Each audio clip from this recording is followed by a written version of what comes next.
Hello, and thank you for tuning in to Kentucky Good Vibes. Today, I have the pleasure of interviewing the 80s group JJ Fad, aka Just Jammin' Fresh and Deaf. Today, I also have the pleasure of interviewing Miss JB. How are you today? Hi, how are you? I'm doing great. Thank you. I'm fine. I'm fine. So, my name is DISHAYNA, and I'm with Kentucky Good Vibes, of course. And I really appreciate you for coming on to my show and interviewing with me. And I look forward to hearing about your musical journey and seeing what you've been up to over the years. So, Okay. okay, so the first question that I have is, who is JJ Fad? JJ Fad is a group of three girls, Baby D, Sassy C, and MCJB. And we are like sisters. We're super, super close. We've been together since the early 80s. So we have 30 plus years of friendship, and we couldn't be closer. And we just love being around each other. Okay, okay. So how did it all get started with JJ Fad? Woo, such a crazy story. We had heard about Salt and Pepper on the East Coast, and then there was no West Coast representation. So I just came up on a whim and was like, we should do a West Coast group. And at the time, I knew Arabian Prince.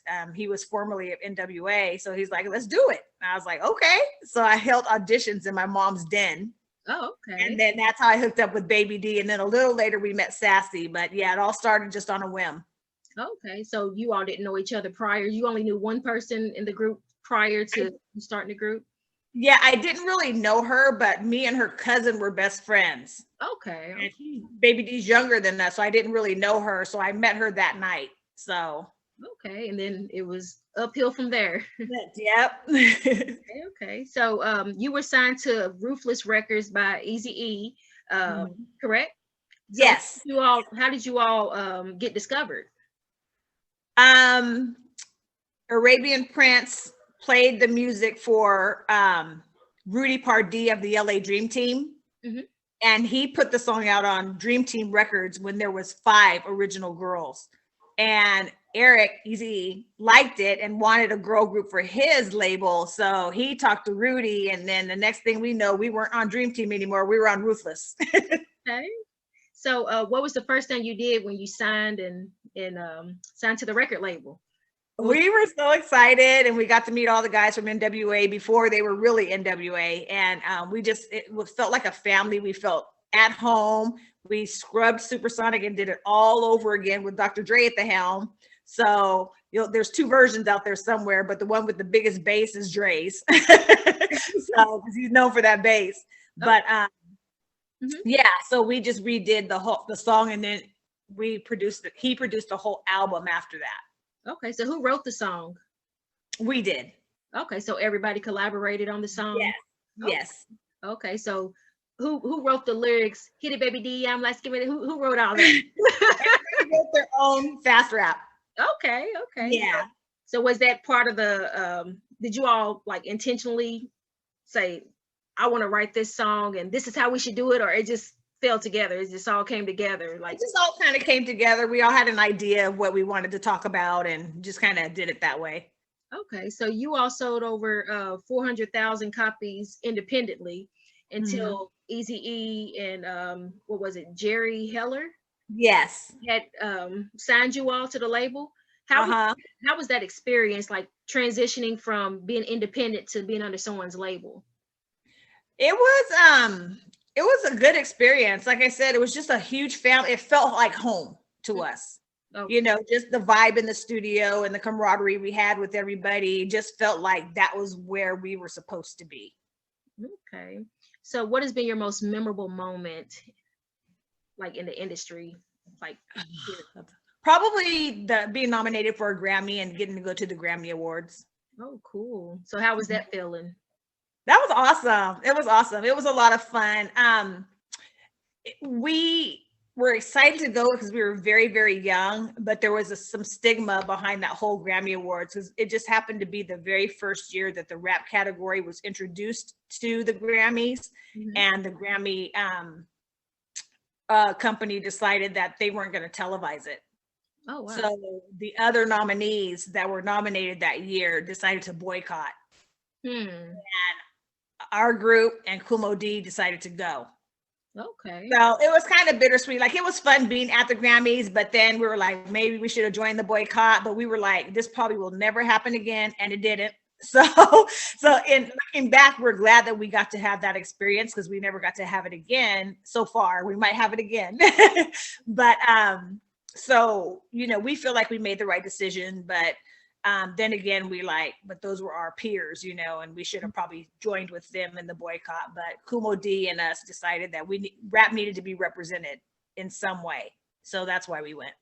Okay, yeah, I remember Kumo D. Like that was my first concert I attended at Kentucky Oh, wow. University. Yeah, and he had sunglasses and he looked up. I was like, "Mama, who is that?" She said, "It's Kumo D." And I was younger. Yeah. Oh, yeah, he's cool. Okay, so what's next for JJ Fad? We're in the works of doing our documentary. We're not sure if we're going to do a documentary style biopic or a motion picture. Mm-hmm. So we're still trying to do that. Everybody's writing, and it should be out hopefully by the very end of this year or early next year. Okay, and what's it called? We're not sure, but so far we're looking at JJ Fad, Ruthless Princesses, a Supersonic Tale. Okay. But we don't know. That's just tentative. We don't know yet. Okay, I understand. Okay, so what's been your biggest challenge like over the years with the music and, you know, like transitioning from doing music to not doing music, being a mommy and, you know, just living life? Yeah. I think more than that, because we all decided at the same time, you know, one of us was pregnant, and right after that album, we was like, well, Dre was busy because by that time he was super famous because of, you know, NWA, Easy had come out, we'd come out, and he had projects lined up. So we took a little break, started our families, and then went back and did a second album, but we still couldn't get Dre because he was still busy. So we did it with Arabian Prince and DJ Yella. Okay. And unfortunately that album didn't do that well. So we all decided collectively that we were going to step away from the music business for a while, raise our kids, raise our families. And then we came back together in like 2005. Okay. We never split up as a group. We just took a break. Okay. So, any new music coming up? Yeah, we're working on new music now. Mm-hmm. We're getting ready to get into the studio. We're fundraising for that. So, you can catch us on TikTok. And we have a merch store that has our merchandise. I should have wore it today. Oh, let me show you the hat. Okay. We have our little hats. Say "Stay the hell back, Supersonic." Okay. So we have those. We have shirts. We even have masks that say "Stay the hell back." So it's really, really cute. So we have our merch store open. And yeah, we're just getting them ready for the new year and getting back on the road because we missed a whole year of touring.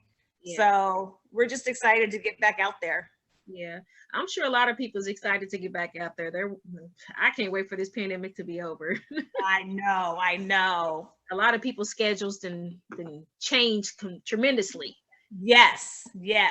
I know I've interviewed lots of people and they're like, well, you know, I had a full schedule and then it all changed. Exactly. But they said they also found purpose. Yeah. What about it? Gave us time. I think it gave everybody time to kind of reflect on their lives and what they wanted out of life and what they wanted to do. I know I was able to get a lot of projects accomplished, and it was kind of nice, you know, to be able to work on yourself and not have to worry about the outside noise. You could just work on you. So I actually enjoyed it. Okay. So do you feel that the internet has impacted the way music is promoted and advertised? Oh, absolutely.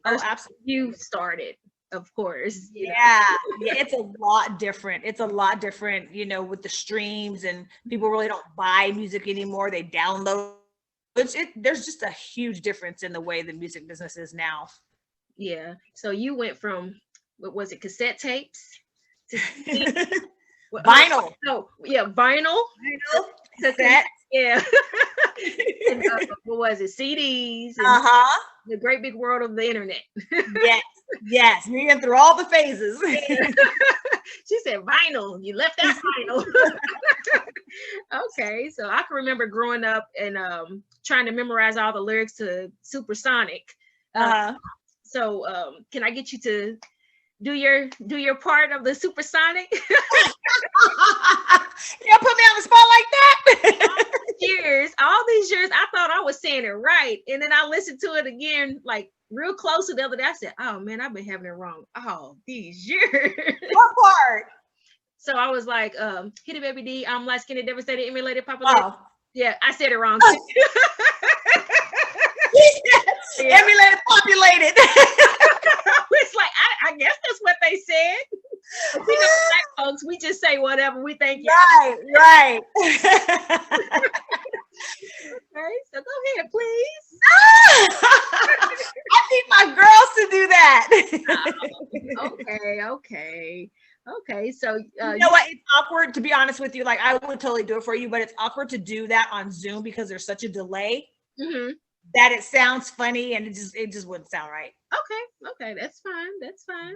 Okay, so you said JJ Fad was still a group. Yes. So do you all, and you did say that you all are coming out with another album or single. Okay. Okay. And what's the inspiration behind that single? It is gonna be to back up our biography. Okay. Our biopic. So we don't know exactly what we're gonna talk about yet, but it's definitely gonna be about our life experiences. Okay. So on a personal level, do you have a personal motto or words to live by? Mine is that faith without works is dead. Like the Bible says. So I'm a really big believer in hard work and accomplishing your goals and setting your visions, even doing a vision board. And I'm super, super big on and I can't even think of the word. When you talk to yourself and you, what is the word? This is so stupid. We all get like that. I do that sometimes. I have to ask. Okay, anyway, like when you write stuff or you say something in the mirror to yourself, you know, I'm beautiful, I'm strong. Yeah. There's a word for it, and I use this word all the time, and right now I cannot think of it.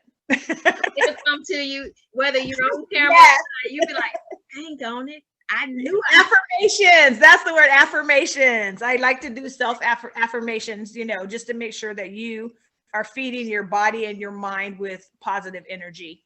Okay. So if you wrote a book about your life and experiences in the industry, what would the title be, and what should we expect from reading it? I would say From Rags to Riches to Rags.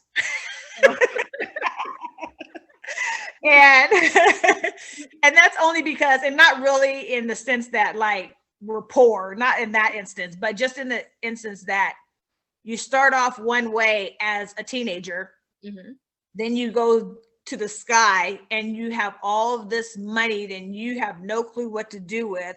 So you just spend it ridiculously because you have no guidance. And then that's over, and then you have nothing to show for it. So that's why I say then back to rags. But so the experiences that I would say is that if by music, by inheritance, by whatever lottery, whatever means that you get money or get a windfall, you need to make sure that you have financial advisors, that you aren't just buying frivolously, so that you can create generational wealth. And I think that's the one thing that we all regret, is that we didn't have any guidance on how we should use the money that we made. Oh, okay. So what was your most memorable performance? Ooh, let's see. I can't narrow it down to one, but I can narrow it down to a tour. We were the first females to do a national hip hop tour. We were on the Run's House tour. Okay. And that tour was so special to us. We made so many amazing friends, and that too was like a family, and they protected us so much because we were the only girls on the show. Oh. So that was an experience of a lifetime. Okay, so you all were like the little sisters. Yes, yeah, they really protected. Yes. Y'all walk into the club or something, and everybody's looking like, who is that? And everybody like that. Yes. JJ Fad, and we're here to rock. Okay, so what are some do's and don'ts for up and coming artists trying to get into the music industry? I don't know about like do's and don'ts, but what I do know is that you need to stay true to yourself. Don't try to change to conform to be like somebody else. Stay true to you. do what you think is in your best interest and your style, and don't try to sound or be like anybody else. Stay true to you. Okay, that was very good advice. Okay, so what can we expect in the near future for JJ Fad? Well, hope COVID is hopefully going to be over and things will be opening back up soon. So we're going to continue our tour schedule. We have already one scheduled in June. We have two in December. So we're just want to get back on the road and continue doing our shows, and then get back in the studio and work on our music and our biopic. So we're going to be really busy when everything opens back up, but we're actually looking forward to it. Okay. Yeah, see, when I had reached out to you all, I was like, I was typing, I was like, JJ Fad. I put it in the search, and I see what you all were promoting, and I was like, oh yeah. So y'all still, active, y'all not chatting in the background, Right. No, we're super active. I mean, I have a TikTok that I handle on behalf of the group. We have a group page on Facebook, Instagram, Twitter. So we just try to stay active as much as we can so we can remain relevant. Okay. So who's the most outgoing in the group? Probably me. Probably me. Who is the quietest in the group? Sassy C. Sassy C? Oh. Yeah. And baby, she's the craziest. Oh. that one. I forgot that word, crazy. Yeah. You probably said it about me in my group. Like, yeah. Okay, so any new projects, events, shows, concerts? You've already mentioned some. Yeah. But that's all we have coming up is just more tour dates and working on the biopic. So please look out for that. Please follow us on all social media. All of it is at JJ Fad. To catch up on, we post when we're going to do shows. We're also on TikTok, so catch that, and that's it. Okay, so what all do you do on TikTok? Everything. I still haven't even did TikTok yet. Oh, it's so much fun, and that saved me too during quarantine. That was something for me to do while I was sitting here doing nothing. There's a couple stuff with all of us together. But we all live in separate areas, so you'll mainly see my face on there. But when we get together, the first thing we do is like, okay, we got to do a TikTok. So when we get together, we do TikToks. Okay. So when you all went on tour in the past, and so who all have you worked with in the past? Oh my gosh, so many people. DJ Jazzy Jeff and the Fresh Prince, Kool Moe Dee, Public Enemy, Run DMC, EPMD, Salt and Pepper, Kid and Play. And recently, now that when we go on tour now, we do group shows, and we are with a lot of freestyle artists. So we go on tour sometimes with Lisa and the Cult Jam. Well, not the Cult Jam, just Lisa. And like Taylor Dane and Sweet Sensation. Who else? Expose. Because we fit in a genre. We can fit in a hip hop genre, and we can fit in a freestyle dance music kind of genres, which really helps us because we get booked a lot. So it helps that we can fit in two different genres, because that helps us, be able to do more shows. Okay. So if you had the chance to do what everybody's doing now, versus, who would you do versus with? Ooh, that's a hard one. Female group. But the only other female group out there is Salt and Pepper. No. You know what I mean? That would be so hard because they have way more hits than we have. So it would be like real uneven. What about so if you can like have your own show, what kind of show would you have? Like what type of show would you promote? Basically, would you have all hip hop, or a mixture of R&B, like old school, or just new music, or which one would you? I would love to have like a all ladies hip hop show, starting from the bottom to like the late 80s, like have Queen Latifah, MC Lyte, Moni Love, Salt and Pepper, JJ Fad, who else? The Brat, just ladies only. I think that would be dope. Okay. Ladies night. How about yes. Yeah, hey, you might speak it into existence. I know, that would be so awesome. You might see this and be like, yeah, that's a good idea. Let me connect it with her. Yeah. Well, you know, it doesn't take anything but for you to just start it. You know, that's true. That's true.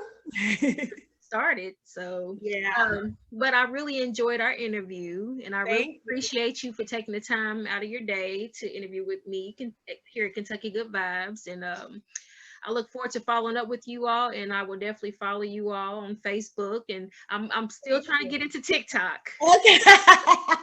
Okay, we're on Instagram too. So just come to Instagram. I'm like somebody's old mama, and how I do TikTok. Auntie. Like I asked my kids, I'm like, should I do a Snapchat? My son's like, no, mom. I was like, why not? He's like, no. Yeah. I was like, I add you as a friend. Right. He's like, no.